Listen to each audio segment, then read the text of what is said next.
This is your course information video. Now, one thing that I want to point out to you before you get started is that there are some browsers that are better than others for use with our online courses.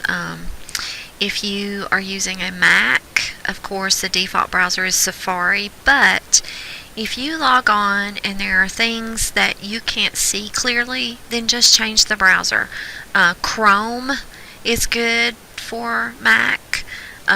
Will tell you that you should always use Mozilla, but quite frankly, if something goes wrong and you're in there, just switch browsers, and a lot of times that fixes it. Do not use Explorer. If you're on a PC, you probably do want to stick with Mozilla. So I'm going to go to our website and we'll just log in from the very beginning so that you can see how to get in and all that good stuff that you need. So I'm going to log on using Mozilla because I'm on a PC. I'm going to log into my portal because this is where you will go. Moodle is the little icon that's in there. It gives you information about how to log into Moodle if you don't know how. And then if you click on my courses over here on the side, and you can see I have a lot of courses, so I have mine set up on a dashboard so that I can find the current ones more quickly. But your course is mat171620, completely online. So you will click on the course. Yours will look a little different from mine because I'm the instructor. So what you'll see when you first log in is you will see this page that has my name and the course name. It also has a picture of the textbook. Now the textbook is available in our bookstore.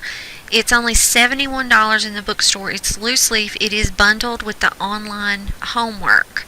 So that is the cheapest place to buy it, bundled with the homework. You can buy the code separately, but it's actually cheaper to get it in the bookstore. It's a 6-month subscription, and it's actually cheaper to do it this way. So the bookstore is the best way to go for this particular course. When you log in, you will see from the very beginning, you will see a student support section.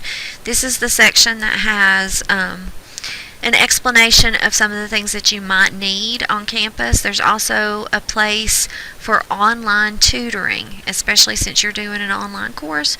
You might want to utilize the online tutoring. You have so many hours free. I think it's 10 hours free, so you don't have to pay for it. It opens up as a whiteboard. There's a person there who can help you with the things that you need. You will also see this part that says course information, start here. This is where you'll need to start. There's a copy of the syllabus. Pay particular attention to the attendance policy. We do have an attendance policy for online courses as well, so you need to make sure that you actually read that. It gives my office hours, it gives my contact information, course description, the textbook. Talks about how you must submit the documents that you give to me as PDF documents. There's the section on attendance.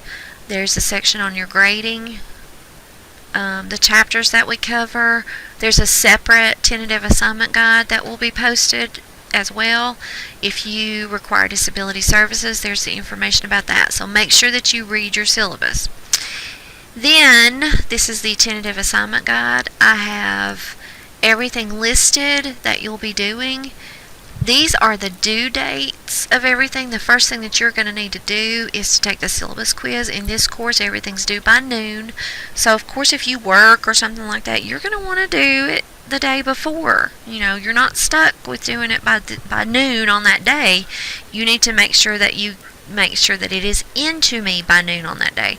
Of course, our website says that you have several days to complete the syllabus quiz, but if you notice, there are lessons you should be working on. These are not for a grade, but down here, this homework 1 is for a grade, and it is due by the 18th at noon. You will not be able to see this until you've done the syllabus quiz, so you need to make sure that you've done that. And of course, you can check them off as you do them so that you'll know that you've done everything. The lessons are how you learn the material.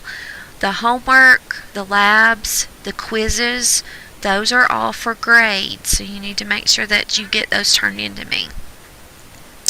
You have an online homework section here. It tells you how to get into the online homework. Here's the link for it. This is the course code that you need, and this is your course name. So once you go into Math Excel, it's going to tell you how to do that. Your registration code is bundled with your book. So you either need to purchase the access code or get the one that's bundled with your book. You need to take the syllabus quiz, and after you take the syllabus quiz, the first section will open, and that's where you'll see resources that you might need, the lessons. So here are the lessons that you have, and then here's the homework assignment for that one. I go straight down the page. You can check off these boxes as you complete them if you want to. This matches your assignment guide so that you'll be able to see it. Resources are listed there. I will always put the solution guide so that you can do the homework that's in the book that is not for a grade, but it keeps you up on what you need to be doing. So you need to do as much or as little of the book homework as possible just to make sure you understand what's going on. The homework that's listed here is in the online homework. There is no free trial for Math Excel, so you'll need to make sure that you get that book and that code as quick as possible. As I get them finished, I will go ahead and open up the next sections. I will have to stay, of course, ahead of you, but they won't be open until I get them done. If you'll look over on the right of your course, you can see a place to compose an email. Everybody who's in your course would be listed there so that you could send an email to me or other students. There's my faculty information. You can see I'm listed. I'm on the Watauga campus, but you can call me, you can email me. I always respond to emails. This is the technology that we use in this course. Of course, we use Moodle, and if you click on each link, it takes you to the accessibility information about that so that you know how the different websites and software comply with accessibility. Of course, Adobe, that's how we read PDFs. PowerPoint, some of the things that I use maybe in PowerPoints. I use a lot of YouTube videos because I make a lot of my own videos and I post them to YouTube with a link.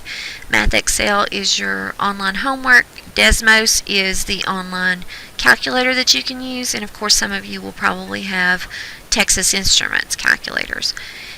I've pulled out some things about online or institutional help that you might need. I've pulled out the online tutoring, the on-campus tutoring, advising, disability services, distance learning, and our catalog, just in case you need it.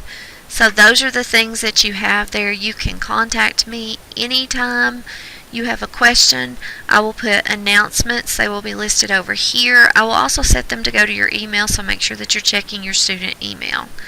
And I think that's all that I have listed here. I will try to make sure the calendar is updated for those of you who are using the Moodle app. There is a Moodle app that you can download, and it will show you the things that are due on the calendar. So contact me if you have questions. I am here to help you.